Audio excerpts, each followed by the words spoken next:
ನಮಸ್ಕಾರ. ಐಡಿ ನ್ಯೂಸ್ಗೆ ಸ್ವಾಗತ. ವೀಕ್ಷಕರೇ, ಇಂದಿನ ಕಾರ್ಯಕ್ರಮ ಏನು ಅನ್ನೋದನ್ನ ನೋಡೋಣ. ಇವತ್ತು ನಾವು ಕೋಲಾರದ ಹೆಸರಾದಂತ ಸಿಎಂಆರ್ ಟೊಮೆಟೊ ಮಾರ್ಕೆಟ್ ಅಲ್ಲಿ ಇದ್ದೀವಿ. ಇವತ್ತು ಆಟಿ ಟೊಮೆಟೊ ಎಷ್ಟೋಗಿದೆ, ಸೀಡ್ಸ್ ಎಷ್ಟೋಗಿದೆ ಅನ್ನೋದನ್ನ ಕೂಡ ಇವತ್ತು ನಾವು ತಿಳಿಯೋಣ. ಇವತ್ತಿನ ಎಲ್ಲಾ ಕಾರ್ಯಕ್ರಮಗಳು ನೋಡೋಣ.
ನಮಸ್ತೆ. ಎಲ್ಲ ನನ್ನ ಪ್ರೀತಿಯ ಕನ್ನಡಾಭಿಮಾನಿಗಳಿಗೆ, ಕಲಾಭಿಮಾನಿಗಳಿಗೆ ನಿಮ್ಮ ಪ್ರೀತಿಯ ಶಿವಾರ ಉಮೇಶ್ ಮಾಡೋ ನಮಸ್ಕಾರಗಳು.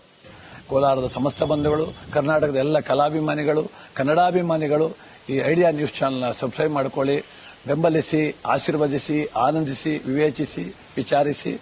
ಐಡಿಯಾ ನ್ಯೂಸ್ ಚಾನೆಲ್ಗೆ ತಾವೆಲ್ಲರೂ ಕೂಡ ಚಂದರಾಜ್. ಧನ್ಯವಾದ.